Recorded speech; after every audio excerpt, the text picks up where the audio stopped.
You may not believe it, but the supernatural is real, and author Cris Putnam is here today to talk about it.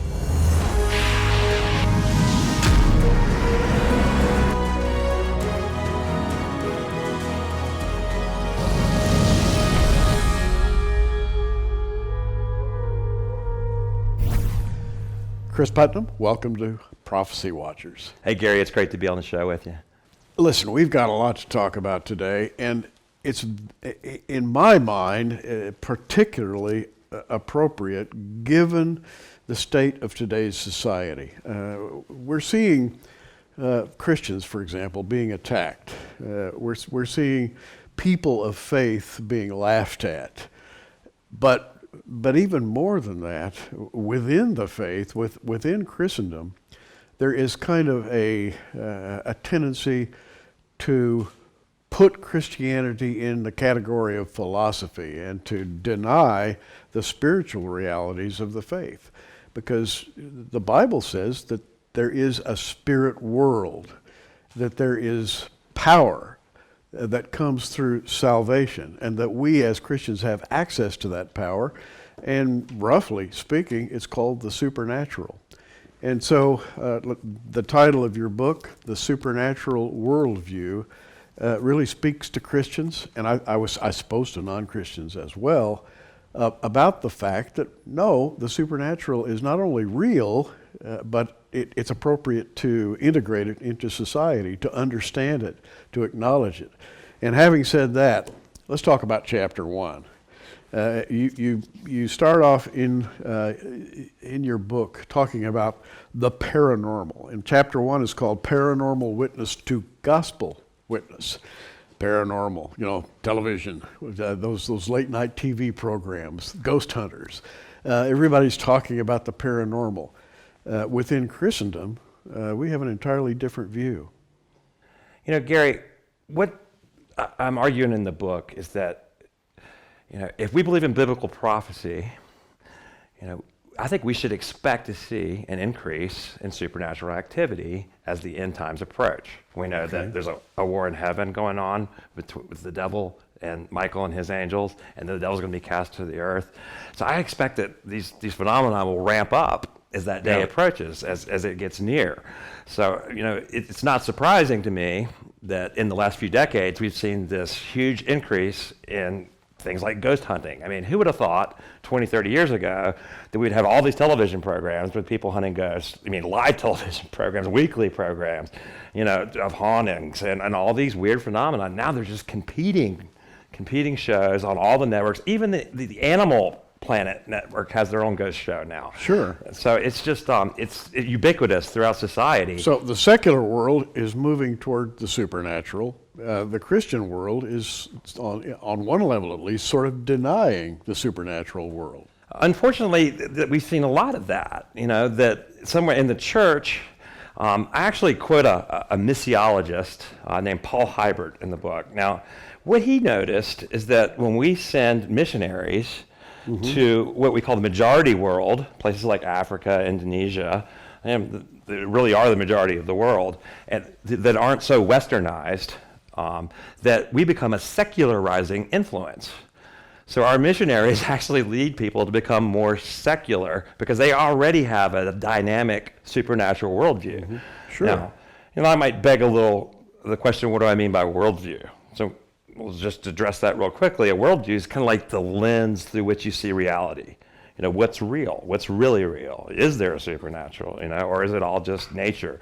Why are we here? The basic questions that children ask. Well, you make a great point, because everybody's read stories about missionaries going into the bush, or stories about the Siberian tribes up there, and they all have their gods, they leave little offerings out for the gods, or they perform rituals. But bottom line, they actually believe those gods are real. They do. Supernatural reality. Whereas in Christendom, over the years, it seems to have drifted away toward what it calls reality, a philosophical reality. And most of that's been done with the best of intentions. I mean, the Bible warns us, very stringently against getting involved in the occult or trying to communicate with the dead. And I make those points very clearly in the book as well. I'm not advocating those activities by saying they're real. I'm just saying that they are real. And a lot of the church, instead of, as a way of kind of protecting, we've kind of dismissed these things as they're all false. There have been plenty of cases of fake mediums and things of that nature, but that doesn't mean, the existence of counterfeit does not disprove the existence of the genuine article. In fact, counterfeit usually means there is a real thing or there would be nothing to copy. Now, I want to go right to page 129 of your book. I have it open here. You've got an interesting diagram. Now, when I first encountered this, it dealt with a subject that I'm not really accustomed to thinking about, because as a man of faith, the supernatural is quite real to me. I really and truly believe in what the Bible describes as the supernatural. Angels, demons, principalities, powers. I really and truly believe those things are real. Mm-hmm. But in your book, you have three categories. Religion on one side, the belief in God. On the other side, science that believes in matter and energy. In the middle, the belief in angels and demons and spirit creatures. Right. And in this book, you deal with what's called the excluded middle. In other words, your thesis is that middle ground of angels, demons, and spirits has been left out somehow. Well, that's what's happened within Western Christendom, I would say, in large part. And that's what Paul Hybert called the flaw of the excluded middle. Now, what he's talking about is exactly what you're saying. As Christians, we live in the natural world, and this is what science describes, and this is what physics and chemistry and all, do a really good job of handling. Mm-hmm. And that's where we spend most of our daily lives. And then on Sunday, everyone goes to church and they worship God, who's up in the upper tier, and that third level that we're talking about. Right. And we believe, heaven is this almost separate reality, and very, very seldom do the two meet. But there's this whole middle layer that we see in the scripture with angels and demons, charismatic phenomenon, and all kinds of miracles that occur. And this is all in the middle. Now, most of us don't live our lives like that's real, because it's so easy to dismiss it. And we've been taught to by Western society that it's not real. So most people have this excluded middle in the West. Whereas in these majority world countries, most people do not have it. They have a dynamic middle realm. Well, interestingly, in the Bible, you find phenomena that are in the middle. For example, when Jesus came, he cast a demon out of a young man who had something like epilepsy, who could not speak. He was dumb. And Jesus cast that demon of dumbness out of him. Or there's another story about a crippled man who lying beside a pool, the pool of Bethesda, and he couldn't walk, and he was hoping that an angel that they all believed dwelt in that pool would somehow, sometime, rise up to heal him, or that he'd make it into the pool and be healed. But because he was crippled, other people got to the pool first. When they perceived that angel was near. In other words, the Bible is full of demon and angel references. That's right. And yet somehow we've managed to push those back out of our thinking. And I think your book is aiming at sort of correcting that. It's exactly the point. I think it's been calculated that 1/3 of the healings in the Gospels by Jesus were actually deliverances. Okay, that's quite a significant number. How many of us even consider the possibility that what appears to be a disease or a physical ailment might be a demonic assault? I don't think that most people in the West even think of it. Well, we live in the age of medical science, right? And now it's even more pronounced than that. We have various kinds of electronic scanners that peer into the body, and we look for causes of disease and so forth and so on. And an electronic scanner of some sort, MRI or whatever, is far, far removed from the spirit realm. Well, in this book, there is a picture of a young lady, I think her name was Kayla Knight in Texas, who had a massive brain tumor. And they took an MRI of the tumor. There's a before and an after picture, okay? She went in and got the MRI. During that week, her mom took her to a Wednesday night prayer service where a number of people laid hands and prayed over this young girl. She went like 3 days later back to the hospital. They're going to do brain surgery to cut this tumor out of her head. So they do another MRI just to make sure they have it located properly. It's gone. Completely gone. And there's a picture of the MRI before and after in the book. That's physical evidence that miracles are still happening. So what did she and her parents have to say about this? Well, I mean, the doctors were astounded. They couldn't believe it. They said there has to be some mistake. They thought there was something wrong with the equipment. I mean, but literally just 3 days before, a number, like 30 people had laid hands and prayed over this girl. And I think that explains why the tumor disappeared. Well, we're talking about Chris's book, The Supernatural Worldview. Now, I want to say, don't be afraid to read this book. You're very scholarly. You do a lot of documentation, and yet the book doesn't come across as hard to read at all. It's full of episodes like the one that you just mentioned, and it's, to me, aimed at, I think of, for example, a dad talking to his children, maybe a boy and a girl. And the boy says, "Dad, are angels real?"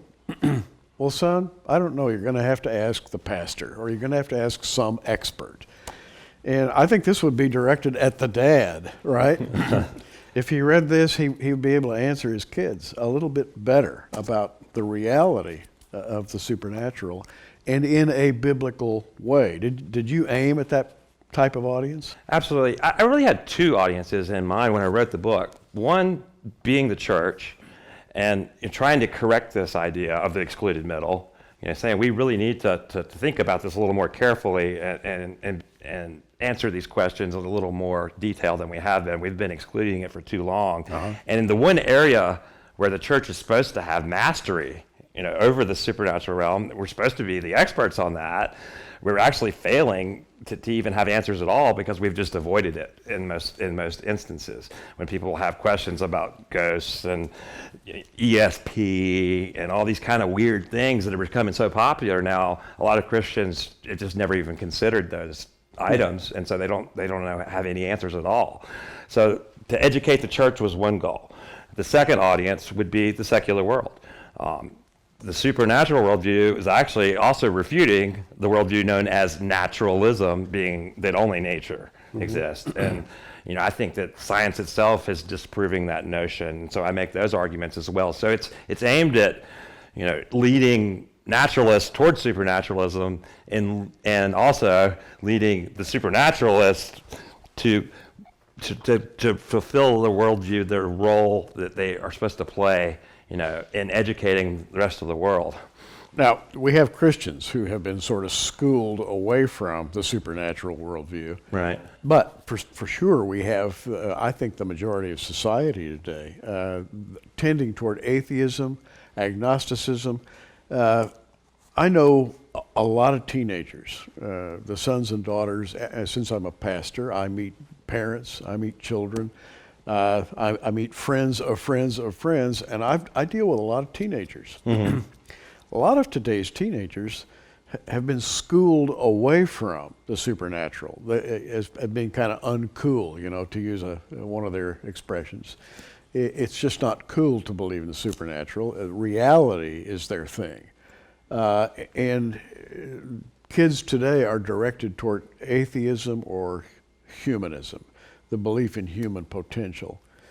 But as a Christian, I would like to see people, begin to incorporate that supernatural worldview into their lives.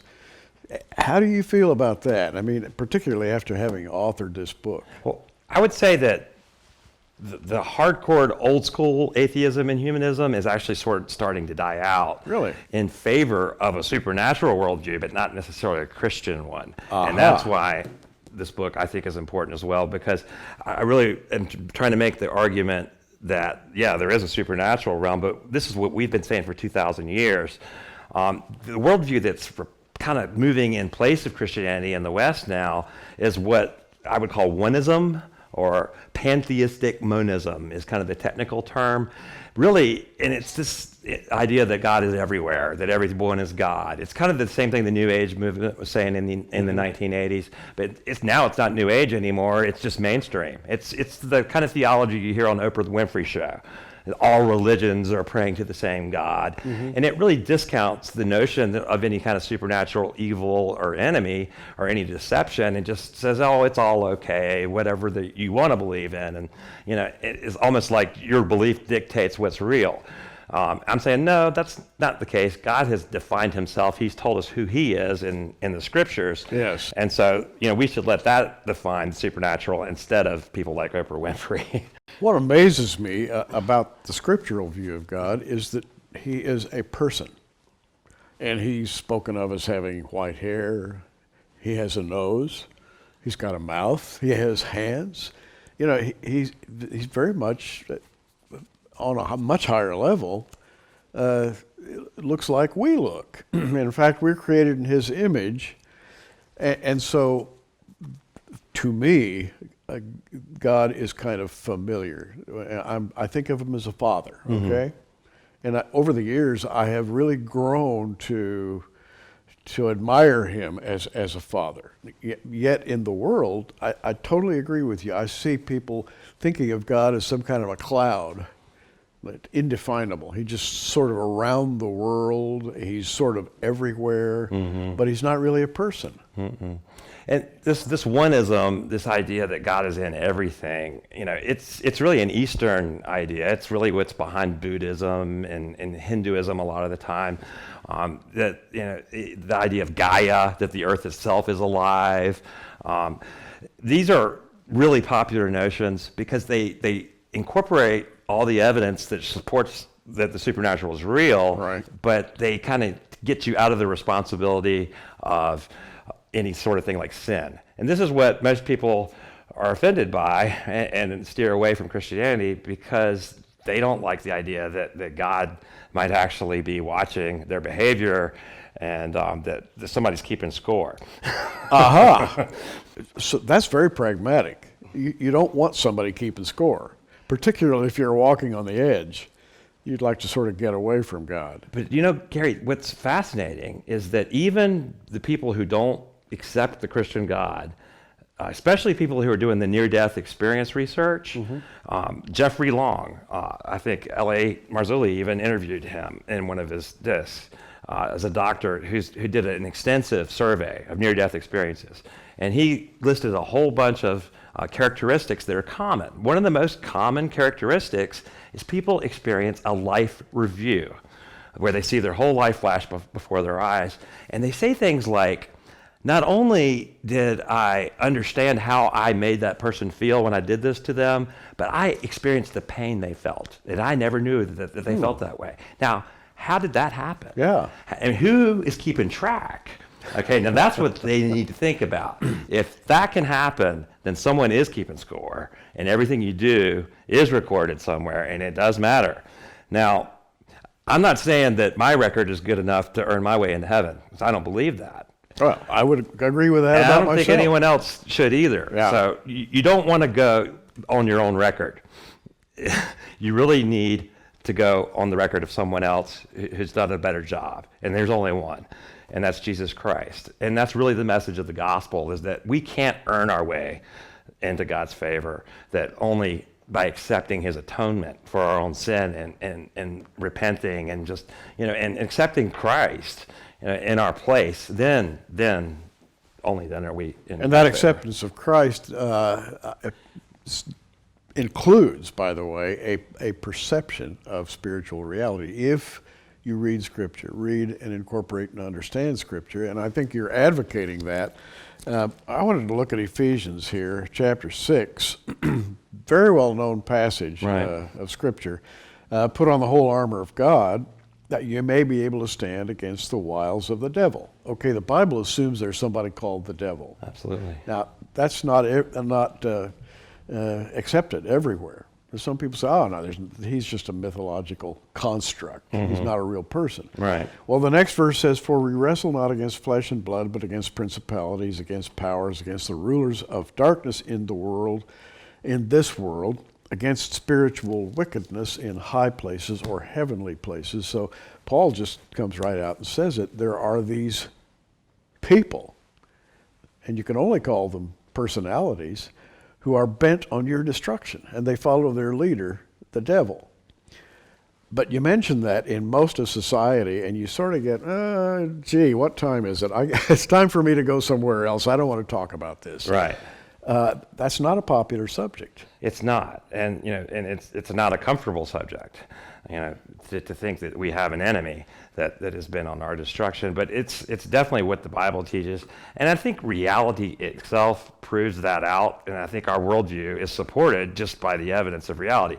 I mean, if it's really true, that all is one and God is in everything, how do you explain evil? Massive scale evil like the Holocaust with 6 million Jews being burned. Okay, how do you explain away evil? Evil is real. We all know that evil is real. We've all experienced it on some level of pain or suffering. So you can't just throw evil out, because if God is everything, then that includes evil. So that's why oneism really doesn't work. It just can't account for the existence of evil. You have a chapter in here entitled Mediums, Ghosts, Familiar Spirits, and the Supernatural Worldview. There are mediums out there. In fact, many of them are quite popular. They've made a place for themselves on television. And certainly there are ghost hunters today, television programs, people going into a darkened old building at night to see if they can find a ghost.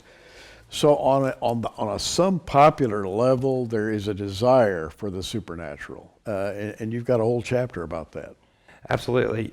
I think I said it on one of our other programs, was that God has written eternity in man's heart so that they would seek him. That's what the Bible teaches. So we all have this yearning. We all know that there's more to life than just the physical. And I think even the atheists know this intuitively, whether they admit it or not, that there's something more to life than just the natural. And the Bible describes human beings as embodied souls. So really, you are an immortal soul. In a sense, you're going to live out eternity somewhere. And really, your decision on where you stand with Jesus Christ is going to dictate where that is. This book is kind of unique to me as I read it in preparation for this interview. It has two sides. It really covers the secular world and some of the false beliefs of the secular world. It addresses Christianity, suggesting that Christianity really needs to have a more well-rounded view of spiritual reality. And then there is that excluded middle. That's a strange thing, but it's a great concept once you have it in your mind. We need to include it as Christians. And if we become the experts, by the way, we have the book, the Bible. If we become the experts, I think I see in your book the thread that runs from the beginning to the end of it, namely that you need to become an authority on the supernatural world to address other people. Or at least become familiar with the main ideas, and what the world's talking about. I mean, a lot of people just aren't even aware of some of these things. So I just wanted to increase the level of awareness of what's going on. There are people right now who are teaching people how to develop ESP. They're doing exercises to develop psychokinesis, where they can bend spoons with their mind. I went to the Ryan Institute, and I walked into the library room, and there was a 5-gallon bucket full of bent spoons. And I said, "What's that?" "Oh, we had a spoon bending party yesterday." And apparently, from what they're telling me, they all stand around and they hold a spoon in their hand and they bend it by looking at it, just by thinking about it. So you have a whole circle of people doing that. I didn't know that was going on until I went there. So we have scientists writing books, encouraging people to indulge in meditation as a way to develop these powers.